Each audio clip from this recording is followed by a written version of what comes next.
Well, it's a little bit grim outside today, so I've come indoors into the conservatory to arrange a few flowers, and the garden's been so beautiful this year. It really has done well. But the poor rain, it's essential in the garden, but it dashes all those fantastic flowers, and particularly the roses, they just get such a beating. So I have been and picked some of them to arrange in one of my favourite containers. This is something that I picked up from an antique shop many years ago now, and I love its encrusted stone-like effect. It's got a bit of that Rococo feel going on, and it always reminds me of something that's been dug up because it's got this patination with like shells and barnacles just around the top here. So a really nice container to arrange a few flowers into. So all I'm going to do is use a little bit of chicken wire in here. So just shaping the chicken wire just so it sits just into the top of the container there. And then you just need to take a moment, just push that down. Do take care with chicken wire because when you cut it from the roll, it does inevitably have some quite sharp points on there, which can be potentially lethal to the old hands, particularly if you've not got gardener's hands like I have, and if your hands are really soft and well manicured, then not ideal at all. So I've got my chicken wire in place there, and I'm going to add some flowers in now. So foliage, always a good idea to begin with a little bit of foliage. So I've got some bay here, which, I just love the smell on it. It's so fresh and invigorating. Lots of new growth of recent weeks on the evergreens. So things that are dark green like the bay have been really quite soft to use, so we have resisted the temptation to use those. But now, of course, they're stronger, they've strengthened up, so absolutely perfect to work with. I'm just popping a couple of sprigs there of bay leaves into here. I'm one of those people, really, I like to scrape away the outer foliage there. So if I just show you, if you just scrape that away, as you can see there, then you're opening out that inner stem structure. And woody stem plant material, which obviously trees, foliage is, will have a fighting chance then to absorb as much water as possible. And that means, of course, going to last longer in our arrangement. So I've got a little bit of the bay there. I'm going to just balance that on the other side with something really that needed pruning back, but look at the colour on that, isn't it absolutely splendid? And it's taking on this dusky pink aura, and this is normally a lime green euphorbia amygaloides. So in springtime it's vibrant, a real acidic lime green. But as these mature bracts have started to decay back down, then they take on this fantastic two-toned effect where you've still got a glimpse of lime green in there, but you've got such depths of colour, it almost looks like they've been hand-painted with watercolour here. And we've got coral colours in there, you've got some oranges, it's absolutely sensational. I just love how it unifies next to that container. So I'm going to add a little bit of this in here. So for the purists, of course, it's past its best. It's really gone over. But for flowery people like myself, we still celebrate it and think it looks amazing. Think it looks possibly nicer like this than it does when it's in full flower.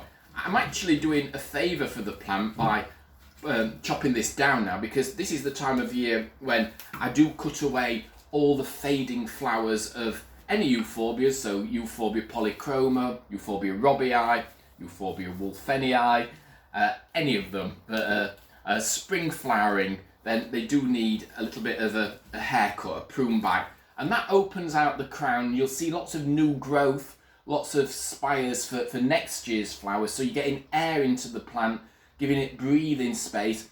Will also reduce down fungal infections like powdery mildew. So you are doing a beneficial thing. So as you can see there, I've just got two clumps on either side there of the euphorbia and the bay leaves.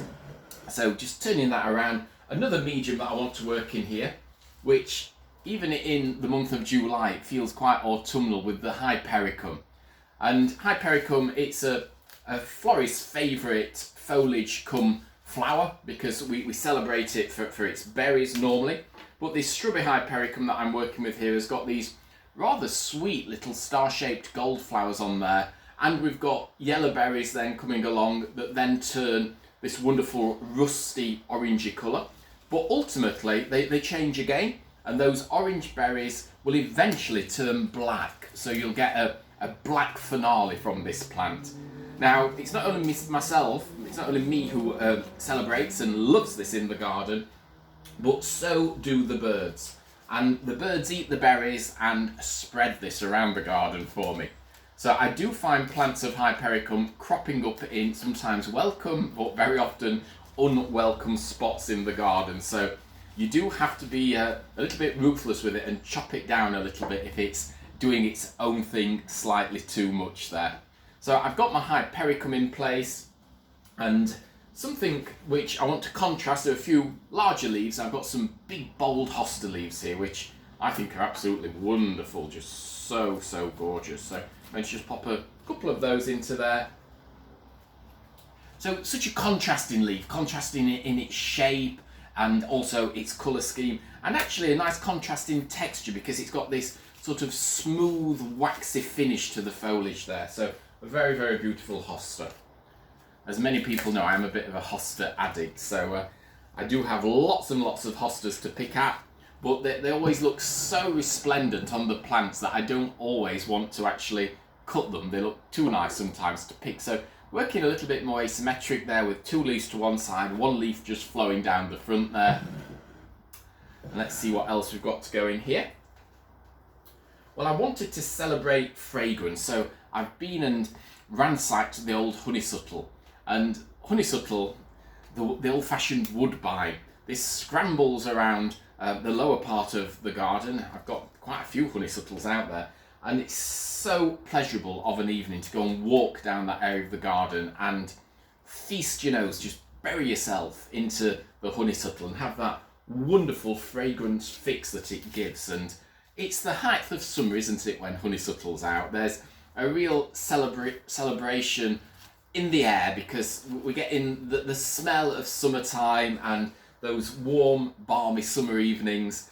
And there's something quite charming about honeysuckle. I just love it. It's an old type of nostalgic climber that it reminds you of old-fashioned English gardens and sort of secret arbours and little enchanted spots within the garden there. And it's a pretty thing to pick and bring indoors, because by gathering this and bringing it indoors, then what I am doing is I'm introducing fragrance into the room where I place this arrangement. And fragrant flowers to me are a prerequisite, they're an essential. You know, an arrangement of flowers without any fragrance in it, it's almost something's missing. It's not quite happening for me. So fragrant things, always a brilliant introduction. Now with things like honeysuckle, it can be a little bit temperamental to condition, so it doesn't always take up the water terribly easily. So remove quite a few lower leaves, scrape the stem. That's what I've done with this. So if you scrape it, because if you look into the honeysuckle stem, it is actually a hollow stemmed plant material, so it can succumb to airlock. So make sure when you gather it, and this is a top tip that I always like to impart, make sure that you gather and take the bucket to the plant, the parent plant where you're picking from, and then pop it immediately into water, and then you won't be worried that your honeysuckle is going to wilt. So I've got my shape developing here, and it's sort of quite loose, quite open, which is going to sit perfectly for some garden roses. And as I mentioned, the weather's turned, so I've been out and picked some of these fantastic David Austin roses, and this one, which is a Shropshire lad, is really beautiful. I love this rose. It's a repeat flowerer. It goes on all through the summer, producing these fantastic, very heady heads of roses. Slight fragrance, not over fragrant, but there is a distinct rose aroma in there, which obviously you would expect. And I haven't robbed the plant because there's loads of buds to still come on there. Some of the full blown roses I haven't bothered picking, because you do find even though you gather them and handle them very gingerly and gently, they won't always travel very well, so they can collapse. So I've left those on the bush, but I have got a few here that just smell absolutely heavenly. So just placing those into there. And my final flower that I'm going to finish off with it's almost like taking us out of that English garden into the Mediterranean, into those warmer climates. And I've gathered some flowers here from the echiverias. I love that word, echiveria. And the echiverias, these sort of semi-hardy succulents, for me here in Derbyshire, I do have to overwinter them in a cold greenhouse, but they are really abundant flowers, and they produce these fantastic, very structured flowers with a coral pink stem there, and these little arching tips of growth. With a two-tone flower, we've got it emblazoned with a golden throat, so it matches really well with the honeysuckle. And look at that wonderful pendulous one. This is from a rose-leafed echivera, which is a dusky pink one, which is absolutely beautiful. It's one that I love in the garden, and it produces these more weeping, arching stems. So echiveras grow either in open ground and grow them as a summer bedding plant, or do as I do and grow them in pots and containers and use them in that way.